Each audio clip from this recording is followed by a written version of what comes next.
Se você acredita em pesquisas eleitorais ou se você não acredita, esse vídeo é para você. E eu te faço um desafio e, consequentemente, uma promessa. Duvido que após assistir esse vídeo, você vai continuar pensando como você pensa agora sobre as pesquisas eleitorais. As informações que eu trago nesse vídeo vão mexer com a sua cabeça e você nunca mais vai ver as pesquisas eleitorais como você vê agora após assistir esse vídeo até o final. Esse é um dos vídeos mais completos sobre esse assunto e eu vou responder 5 perguntas básicas. Primeiro, eu posso acreditar cegamente no resultado de pesquisas ou então essas pesquisas podem errar? 2, o resultado das pesquisas pode ser corrompido, pode ser manipulado? 3, o resultado de uma pesquisa eleitoral pode influenciar outras pessoas? Pode influenciar outros eleitores? 4, por que algumas empresas de pesquisas apresentam resultados diferentes uma das outras? Algumas apontam o candidato A como vencedor, outras apontam o candidato B como vencedor.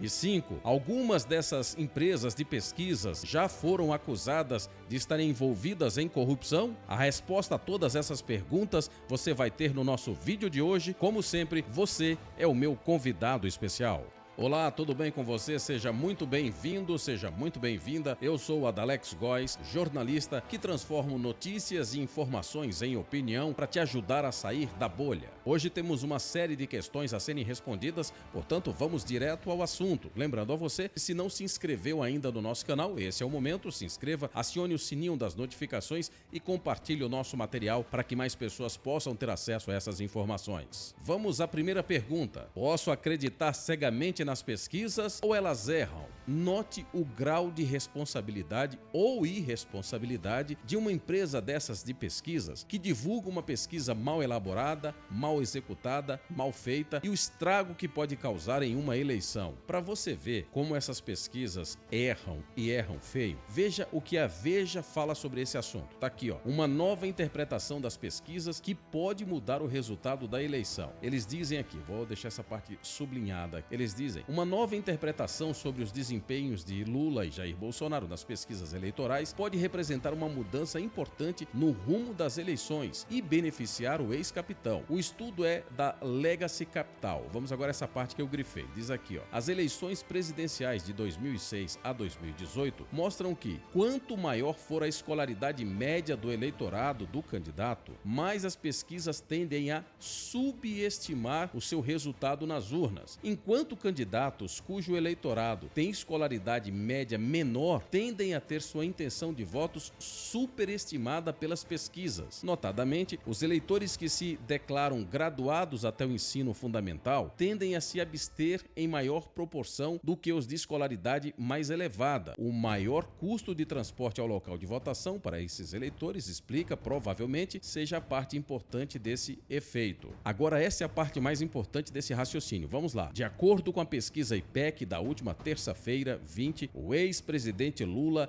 teria 58% das intenções de votos entre os eleitores de menor escolaridade, 11 pontos percentuais acima de sua intenção total de votos, que é 47%. As métricas para o presidente Bolsonaro são de 25% e 31%, respectivamente. Segundo o levantamento, a relação entre o nível de abstenção e os contingentes eleitorais de Lula e Bolsonaro sugere que o candidato petista pode estar com a sua intenção de voto superestimada em cerca de 8 pontos percentuais. A mesma relação, diz aqui o artigo, sugere que a votação de Bolsonaro pode estar subestimada em 6 pontos percentuais. Gente, isso é muito sério. Apenas essa mudança no cálculo pode mostrar uma diferença de 14 pontos. Porque se tem 8 pontos percentuais a mais para Lula e tem 6 pontos percentuais a menos para Bolsonaro, isso significa que Bolsonaro está sendo prejudicado em 14 pontos percentuais simplesmente por causa de uma escolha de métrica na hora de se fazer a pesquisa. Você consegue perceber o quanto isso é perigoso? Bem, deixa Deixa eu traduzir para você para ficar mais fácil. Note só o perigo de apenas uma mudança no formato,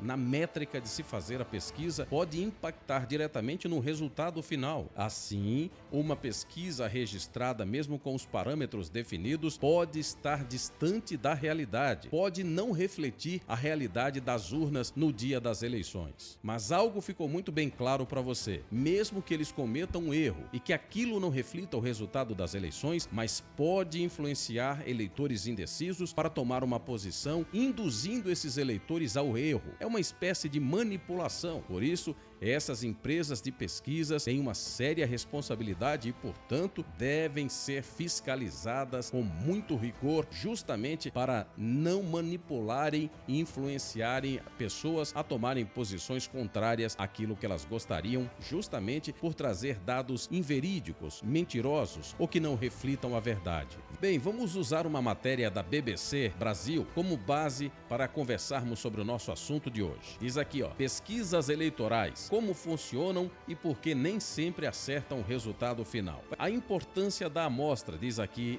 o início já desse artigo. Ao contrário do que o senso comum pode sugerir, pesquisas eleitorais não servem para prever o resultado da eleição. O objetivo dessas pesquisas é apenas medir a intenção do voto no momento em que são feitas as entrevistas. No finalzinho aqui eu fiz um destaque e diz aqui, dessa forma, para que uma amostra, por exemplo, de 2.000 pessoas entrevistadas meça bem a intenção de voto dos eleitores, é preciso que sua composição reflita essa heterogeneidade. Por meio de dados oficiais, sabemos que mulheres são 53% dos eleitores e homens 47%. Uma pesquisa precisa, portanto, não pode entrevistar 55% de homens e 45% de mulheres. Mas então, e se eles fizerem isso? E se eles mudarem, alterarem os dados? Vai dar um resultado diferente? Lógico que vai, claro que vai. Mas continuemos. O artigo continua. Pesquisa diferente da votação. Margem de erro, diz eles aqui. Agora, mesmo que a amostra esteja bem misturadinha, como explicou Eldashi, não é possível garantir que o seu resultado é um retrato exato da intenção de voto dos brasileiros. Na verdade, se forem retiradas diferentes amostras de um mesmo universo, ainda com as mesmas composições sociodemográficas, seus resultados podem variar. Olha que interessante, eles estão afirmando aqui que as pesquisas servem apenas como uma espécie de termômetro. É só para se ter uma ideia, é só para se ter uma base da votação do eleitorado. E isso em si não é uma garantia de que reflita a realidade dos fatos. Continuemos, vamos para o segundo ponto. Diz aqui, cuidados na realização das entrevistas. A elaboração adequada da amostra é apenas uma das etapas para garantir que a pesquisa seja um bom termômetro da intenção de voto da população. É preciso também seguir uma série de parâmetros na aplicação do questionário e depois no processamento das entrevistas. Note agora o que o artigo fala sobre a possibilidade de influenciar o voto de outros. Voto útil. Outro fator que explica as diferenças entre as pesquisas e o resultado oficial é o fenômeno do chamado voto útil, em que as próprias pesquisas influenciam o rumo dos votos, segundo Felipe Nunes, da Quest. Ele está dizendo aqui que as próprias pesquisas influenciam o resultado da pesquisa. Note o que diz a parte embaixo aí. E o mais sério, as pessoas mudam de opinião baseadas nas pesquisas. Então, querer que as pesquisas acertem é um exagero equivocado. Pesquisa serve para informar o eleitor. É a própria dinâmica da informação que faz com que as pessoas mudem de opinião. Gente, esse aqui é um ponto muito importante. Note, o diretor de uma dessas empresas de pesquisas admite que o resultado que eles divulgam influenciam o voto dessa pessoa. Ou seja, as pesquisas influenciam o resultado das eleições à medida que, quando eles divulgam que o candidato A tem tanto por cento de vantagem sobre o candidato B, ela acaba exercendo uma pressão para que os indecisos se posicionem e grande parte passa a se posicionar a favor daquele que está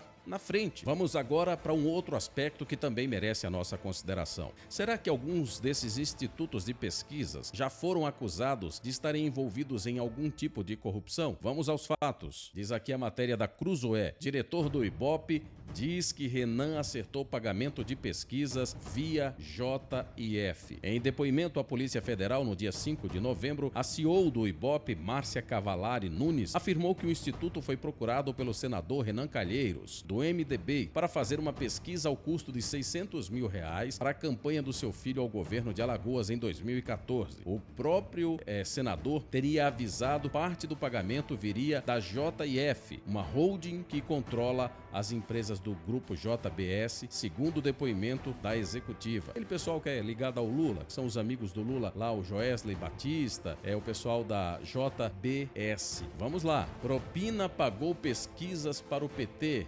diz Palocci. Renan acertou propostas de pesquisas eleitorais pagas pela JF, diz CEO do Ibope. O Palocci já tinha deixado claro em depoimento na sua delação premiada justamente desse envolvimento do PT pagando ao antigo Ibope, hoje chamado IPEC, pesquisas com origem de corrupção. Pesquisas do Ibope foram pagos com dinheiro de propina. Não é à toa que o presidente da Câmara dos Deputados fez um comentário que merece a nossa consideração. Ele disse aqui, nada justifica resultados tão divergentes dos institutos de pesquisas. Alguém está errando ou prestando um desserviço. Urge estabelecer medidas legais que punam os institutos que erram demasiado ou intencionalmente para prejudicar qualquer candidatura. Olha, de fato isso é extremamente perigoso. O Brasil se acostumou com a corrupção. É corrupção de todos os meios, de todas as formas, em todos os organismos, inclusive em institutos de pesquisas. Não é à toa que vale a pena nós relembrarmos o que o Ibope e também o Datafolha trouxeram na eleição passada em 2018, quando apontavam a derrota do presidente Jair Bolsonaro ante o Haddad.